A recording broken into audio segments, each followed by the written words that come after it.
Hello everyone, welcome to our YouTube channel Shiksha Alliance. Today we are going to start our daily current affairs session in which we will cover important news from several newspaper, PIB and various government sources. So let's begin our session. Our first topic is Tolkappiyam. हम जानेंगे Tolkappiyam के बारे में. The Hindi translation of Tolkappiyam and the Kannada translation of 9 work of classical Tamil literature were recently issued by the minister of state for education. जो Hindu translation है टोलका PM का और जो कन्नड़ ट्रांसलेशन है 9 वर्क का क्लासिकल तमिल लिटरेचर का, उसको अभी हाल ही में इश्यू किया गया minister of state for education के द्वारा. तो इसका हिंदी ट्रांसलेशन और कन्नड़ ट्रांसलेशन को इश्यू किया गया है. ये क्लासिकल तमिल लिटरेचर है. Tamil literature goes back to the Sangam era, named after the assembly Sangam of poet. और तमिल लिटरेचर है वो पुराने समय का, संगम इरा के समय का, जिसका नाम असेंबली संगम ऑफ पोएट के नाम पर रखा गया है. Tolkappiyam was authored by Tolkappiyar and is consider the earliest of Tamil literary work. जो टोलका पीएम है इसको ऑथर किया गया है टोलका पीआर के द्वारा और इसको कंसिडर किया जाता है कि ये अर्लीस्ट तमिल लिटरेरी वर्क है. दो it is a work of Tamil grammar, it also provide insight of the political and socio economic condition of the time. ये एक वर्क है तमिल ग्रामर का, उसके बावजूद ये प्रोवाइड करता है एक इंसाइट को पॉलिटिकल और सोशियो इकोनॉमिक कंडीशन का उस समय का. Some of the Tamil tradition placed in the text in the mythical second Sangam variously in first millennium BCE और earlier. और कुछ तो तमिल ट्रेडिशन है जिसके बारे में प्लेस किया गया टेक्स्ट में वो मिथिकल सेकेंड संगम के बारे में है, जो कि वेरियसली फर्स्ट मिलेनियम बीसी और उसके पहले के है. नेक्स्ट टॉपिक है हमारा श्री औरोबिंदो. तो हम जानेंगे श्री औरोबिंदो के बारे में. PM Modi has announced that 150 university across the country will be involve in writing paper on different aspect of spiritual leader Shri Aurobindo life and philosophy to commemorate his 150 birth anniversary. PM Modi ने announce किया है कि 150 यूनिवर्सिटी जो है country के वो involve होंगे लिखने के लिए पेपर में अलग अलग एस्पेक्ट में स्पिरिचुअल लीडर श्री औरोबिंदो के लाइफ के ऊपर और फिलोसफी के ऊपर, ताकि कॉमेमोरेट किया जा सके इनके 150 बर्थ एनिवर्सरी को. Shri Aurobindo was born on August 15, 1872 in Kolkata, West Bengal. Shri Aurobindo का जन्म अगस्त 15, 1872 को कोलकाता के वेस्ट बंगाल में हुआ था. कब हुआ था, कहाँ हुआ था, ये इंपॉर्टेंट है. हम श्री औरोबिंदो के बारे में जान ले. ही वाज ए योगी, सिर, philosopher, poet and Indian nationalist who propounded a philosophy of divine life and on earth through spiritual evolution. वो एक योगी थे, सिर फिलोसफर थे, पोएट थे, इंडियन नेशनलिस्ट थे, जिन्होंने प्रोपाउंड किया था फिलोसफी को डिवाइन लाइफ का और अर्थ का स्पिरिचुअल इवोल्यूशन के माध्यम से. From 1902 to 1910 he partook in the struggle to free India from the British. और 1902 से 1910 तक उन्होंने भाग लिया था स्ट्रगल टू फ्री इंडिया पे ब्रिटिश के खिलाफ. In Pondicherry, he founded a community of spiritual seekers which took shape as Sri Aurobindo Ashram in 1926. और पौंडीचेरी में उन्होंने फाउंड किया था एक कम्युनिटी को स्पिरिचुअल सीकर का, जो कि शेप लिया था श्री औरोबिंदो आश्रम के तौर पे 1926 में. He was much influenced by the American Revolution, revolt in Italy and medieval French revolt against England. और वो काफी ज्यादा इन्फ्लुएंस्ड है American revolution, revolt in Italy और मेडाइवल फ्रेंच रिवोल्ट को लेके इंग्लैंड के खिलाफ. He attended Congress session at the time, helped establish the अनुशीलन समिति ऑफ कलकत्ता इन 1902. और उन्होंने अटेंड किया था कांग्रेस सेशन को भी उस समय पे और मदद किया था इस्टेब्लिश करने में अनुशीलन समिति को कलकत्ता पे 1902 पे. तो अनुशीलन समिति को कलकत्ता पे किसने मदद किया था इस्टेब्लिश करने में, तो ये इंपॉर्टेंट हो गया. कब हुआ था ये भी इंपॉर्टेंट हो गया. He and his brother revolutionary Barin Ghosh contributed article to the magazine Jugantar, which inspired many young people to take up revolutionary work. वो और उसके जो ब्रदर थे रिवोल्यूशनरी बरीन घोष, उन्होंने कंट्रीब्यूट किया था बहुत सारे आर्टिकल को मैगजीन जुगांतर के लिए, जो कि इंस्पायर कर रहा था बहुत सारे यंग पीपल को कि वो भाग ले रिवोल्यूशनरी वर्क में. He was also a journalist editing newspaper such as Vande Mataram. वो एक जर्नलिस्ट भी थे, एडिटिंग न्यूज़पेपर करते थे वो वंदे मातरम में. In May 1908 Aurobindo was arrested in connection with the Alipore conspiracy case. और मई 1908 में औरोबिंदो को अरेस्ट किया गया था कनेक्शन में एलिपोर कॉन्स्पिरेसी केस के कारण. In 1914 he started publishing a magazine Arya. 1914 में उन्होंने स्टार्ट कर दिया था पब्लिश करना एक मैगजीन आर्या को. He wrote copiously and his greatest literary achievement was Savitri, an epic poem with almost 24,000 lines. उन्होंने कॉपियसली लिखा था. ग्रेटेस्ट लिटरेरी अचीवमेंट जो है उनका वो सावित्री है, जो कि एक एपिक पोयम है जिसमें 24,000 लाइन है. तो सावित्री किनका लिखा हुआ है, तो औरोबिंदो घोष का. He developed a kind of yoga called integral yoga. उन्होंने डेवलप किया था एक योगा के काइंड को जिसको कि इंटीग्रल योगा कहा गया. हिज थ्योरी ऑफ नेशनलिज्म, जो औरोबिंदो घोष का थ्योरी था नेशनलिज्म को लेके, हम इसको समझेंगे. Shri Aurobindo Ghosh was considered as a prophet of Indian nationalism along with Bankim Chandra, Tilak and Dhyanchand. He developed the theory of nationalism in India. तो श्री औरोबिंदो घोष है उनको कंसीडर किया जाता था एक प्रोफेट के तौर पे इंडियन नेशनलिज्म का. बंकिम चंद्र, तिलक और ध्यानचंद के साथ मिलकर इन्होंने डेवलप किया था थ्योरी ऑफ नेशनलिज्म को भारत के लिए. Sri Aurobindo's theory of nationalism was based on Vedanta philosophy, which show unity and honest in man and God. जो श्री अरबिंदो का थ्योरी था नेशनलिज्म को लेकर, वो बेस्ड था वेदांता फिलोसफी के ऊपर, जिसमें देखा गया है यूनिटी को और ऑनेस्ट को मैन और गॉड के लिए। He declared that India was in fact Mother India, which represented the united power and Shakti of millions of her children. Mother India represented the infinite energy of her people. He identified Mother India with God and maintained that it was God's divine mission to set India free. उन्होंने declare किया था India को in fact mother India के तौर पे, जो कि represent कर रहे हैं यूनाइटेड पावर और शक्ति को मिलियंस ऑफ उनके बच्चों के। मदर इंडिया जो है वो रिप्रेजेंट कर रही है इन्फिनाइट एनर्जी को उनके पीपल का। उन्होंने आइडेंटिफाई किया था मदर इंडिया को गॉड के जैसा और मेंटेन किया था कि ये गॉड का डिवाइन मिशन है कि वो इंडिया को फ्री कराए।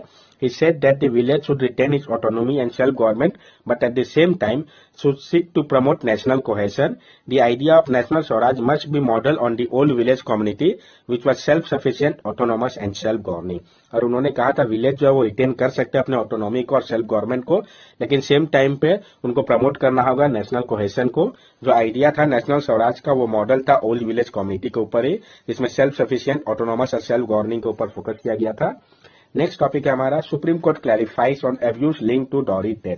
सुप्रीम कोर्ट ने क्लैरिफाई किया गया है जो एब्यूज लिंक है डॉरी डेथ के कारण, इसको हम जानेंगे। Dowry death can be presume if his wife was harassed mentally and physically close before her death in the marital home, the Supreme Court has held. Dowry death जो है वो presume किया जाएगा अगर वाइफ को हैरेस किया गया हो मेंटली या फिजिकली डेथ के पहले मैरिटल होम पे, तो सुप्रीम कोर्ट का कहना है।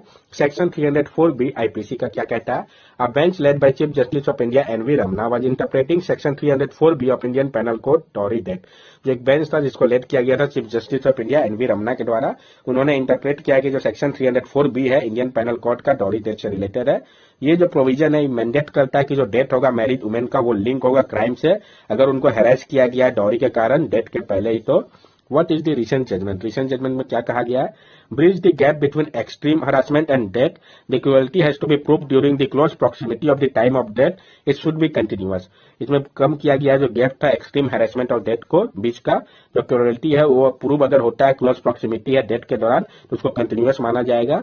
ये जो कंटिन्यूअस हैरेसमेंट है फिजिकल हो या मेंटल हो एक्यूज के द्वारा, जिसके कारण जो लाइफ है डिजीज का वो मिजरेबल हो जाता है, जो उसको फोर्स करता है कि वो सुसाइड करे, ये रूल किया गया है जस्टिस हिमा कोहली के द्वारा। The court said the expression soon before her death would normally imply that interval should not be much between the cruelty of harassment, concern and death in question. Court ने यहाँ पे express किया है कि जो soon before death है वो normally imply करेगा कि जो इंटरवल होगा वो क्रूरलिटी और हरासमेंट जो कि होगा डेथ से रिलेटेड क्वेश्चन के उसके बीच का बात किया गया है। In other word there exist approximate and live link between effect of cruelty based on dowry demand and death concern. और दूसरे शब्दों में अगर हम कहें तो एक प्रॉक्सीमेट और लाइव लिंक है जो इफेक्ट है क्रूरलिटी का, जो कि बेस्ड है डॉरी डिमांड और डेथ कंसर्न को लेके। जो इस जजमेंट से अदर टेक अवे क्या निकलता है? जो फ्रीक्वेंट इंसिडेंट है क्रूरलिटी का ये डिस्टर्ब कर रहा है मेंटल इक्विलिब्रियम को वुमेन का, और ये रूल दिया गया है कोर्ट के द्वारा। However the presumption of dowry death was also rebuttable observe the court. लेकिन जो प्रिजम्पशन है डॉरी डेथ का ये रिव्यूटेबल है, ये ऑब्जर्व किया गया कोर्ट के द्वारा। डॉरी सिस्टम का बैकग्राउंड को हम समझते हैं। The dowry system in India incorporate payment in the form of capital, durable goods, real estate among others made to the bride groom from the family of the bride as a condition for marriage.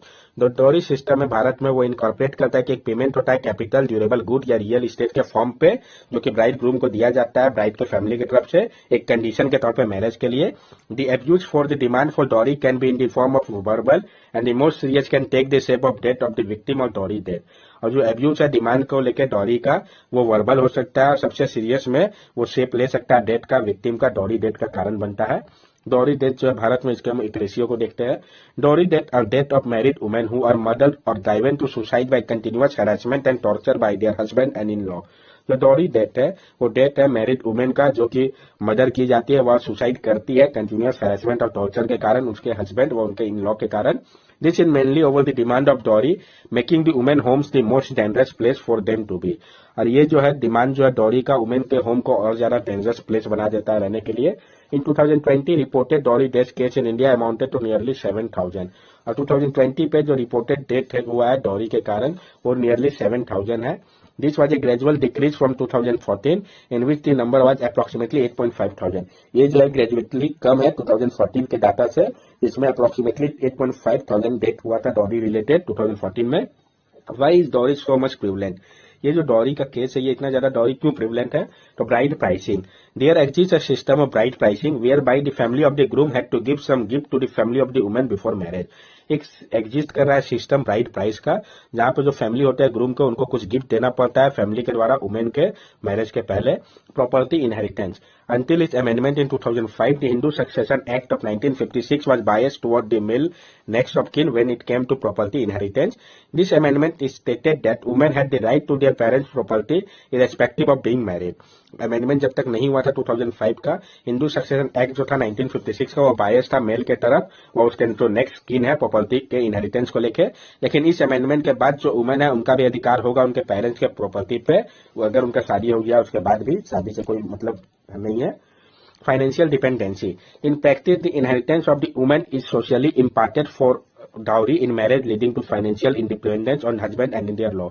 और practice में तो inheritance होता है women का, वो socially impart किया जाता है डॉरी के लिए मैरिज, जो कि फाइनेंशियल डिपेंडेंस के कारण हो रहा है हस्बैंड व उनके लॉ के द्वारा.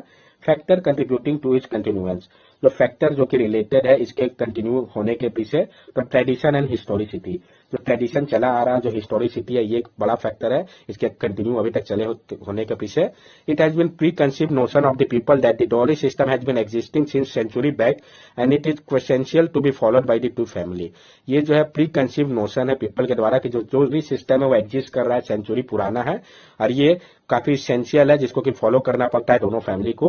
Social status associated with dowry. जो सोशल स्टेटस एसोसिएटेड है डॉरी से, ये एक बिलीव है पीपल के बीच में कि जो डॉरी गिविंग और रिसीविंग है इसका बहुत सारा मेरिट है, रेपुटेशन है, ऑनर है सोसाइटी में. Literacy. Although dowry is sometimes that is even practiced by the literates of our society, it become a lot difficult to make them understand the law. और जो डॉरी है sometime practice किया जाता है literate के द्वारा भी हमारे सोसाइटी के, और ये काफी डिफिकल्ट है उनको समझाना लॉ को लेके. Bride groom coercion. जो ब्राइड ग्रूम के टर्म से कोहर्सन है, जो डिमांड है वेल अर्न ब्राइड ग्रूम का, वो प्रेस्टिजियस है वर्क प्लेस में, और ये इंकरेज करता है ब्राइड के फैमिली को कि वो पे करे हैप्पी डॉरीज को कंटिन्यूएंस के लिए इविल कस्टम का. Legal measures against dowry. जो लीगल मेजर्स लिया गया है डॉरी के खिलाफ, तो code of criminal procedure 1973. Dowry death is a non bailable offence and the person can not be acquitted without court order. जो डॉरी डेथ है वो नॉन बेलेबल ऑफेंस है और जो पर्सन है उसको नहीं एक्विट किया जा सकता बिना कोर्ट के ऑर्डर के. Dowry prohibited act of 1961. जो डॉरी प्रोहिबिशन एक्ट है 1961 का, इसको पास किया गया था गवर्नमेंट के द्वारा ताकि प्रोहिबिट किया जा सके गिविंग और टेकिंग डॉरी को भारत में. Dysfunction created by the dowry system. जो डिसफंक्शन क्रिएट किया गया डॉरी सिस्टम के द्वारा, तो सबसे पहले तो defamation. There have been many instant where this law have been used to defame और स्लैंडर वन नेम. बहुत सारा इंस्टेंट देखा गया है जहां पे ये जो लॉ है उसका उपयोग किया जा रहा है डिफेम करने के लिए और स्लैंडर करने के लिए दूसरे के नाम को. Fight for property inheritance. जो फाइट हो रहा है प्रॉपर्टी का इनहेरिटेंस को लेके, तो एक जो अगली है जिसमें गर्ल इन्वॉल्व हो रहा है इंटरफेक्ट मैरिज में, इसके कारण ऑनर किलिंग भी हो रहा है. वे फॉरवर्ड क्या है, तो जो डिग्निटी मॉजेस्टी एंड सेपेस्टी है वुमेन का, उसको प्राइवेटाइज करने की जरूरत है हम सबके द्वारा. जो एब्यूज हो रहा है डॉरी के कारण व किसी अदर फाइनेंशियल फेवर के कारण, ये एक शैमफुल एक्ट है जिसको कि रोकना चाहिए. प्रिवेंट करने के लिए ऐसे हिनियस क्राइम को स्ट्रिंजेंट प्रोविजन की आवश्यकता है और मेजर्स लेने की आवश्यकता है गवर्नमेंट के द्वारा. नेक्स्ट टॉपिक है हमारा missionary of charity denied FCRA note. जो मिशनरी ऑफ चैरिटी है उन्होंने डिनाइड किया है एफसीआरए के नोट को, हम समझेंगे इसको. The union home ministry has refused to renew the foreign contribution regulation act FCRA registration of missionary of charity setup by the Nobel laureate Mother Teresa. जो यूनियन होम मिनिस्ट्री है उन्होंने refuse कर दिया है रिन्यू करने से foreign contribution regulation act FCRA registration को missionary of charity के लिए, जिसको सेटअप किया गया था नोबल लॉरियट मदर टेरेसा के द्वारा.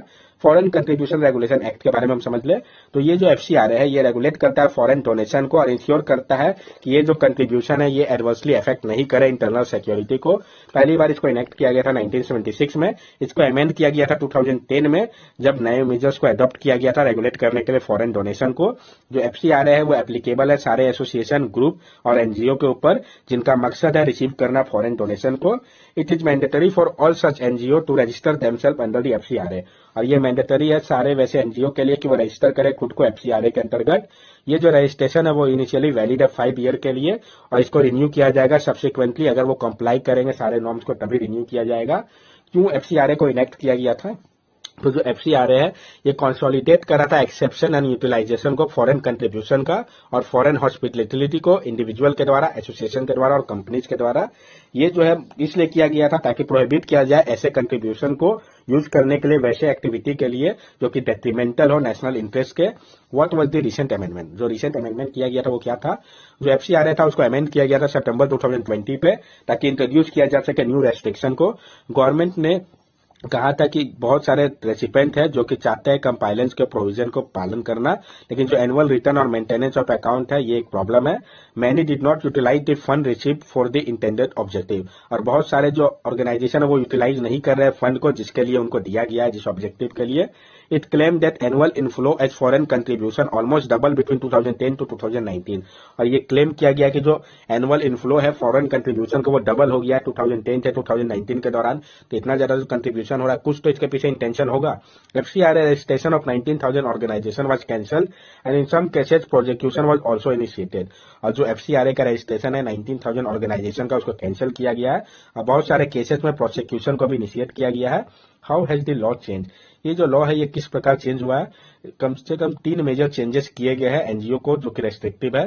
Prohibition of fund transfer, prohibit किया गया फंड ट्रांसफर को लेकर, यानी एक अमेंडमेंट किया गया है सेक्शन 7 पे एक्ट के जो कि कंप्लीटली प्रोहिबिट करता है ट्रांसफर फॉरेन फंड जो कि रिसीव किया जाएगा किसी भी ऑर्गेनाइजेशन के द्वारा किसी अदर इंडिविजुअल या एसोसिएशन को directed and single bank account.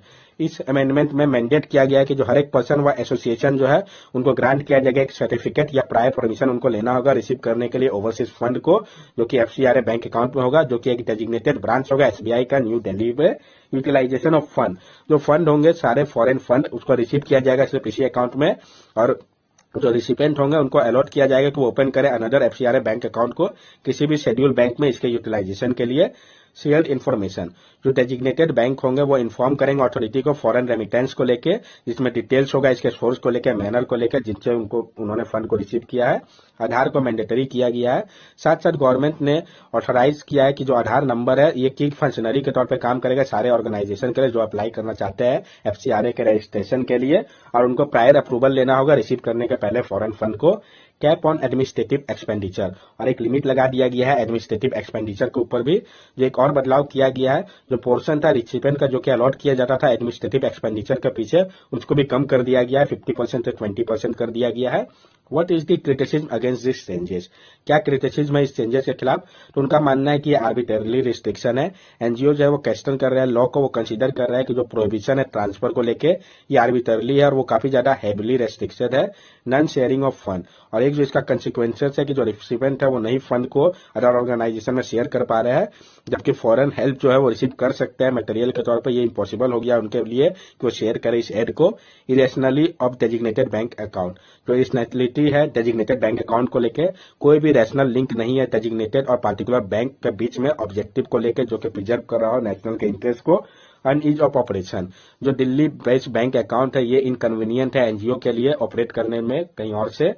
Illogical narrative, उनके द्वारा क्या दिया गया है कि जो नेशनल सिक्योरिटी है उसको नहीं साइट किया जा सकता, रीजन एडिकेट जस्टिफिकेशन नहीं है सुप्रीम कोर्ट के द्वारा पेगासस केस में।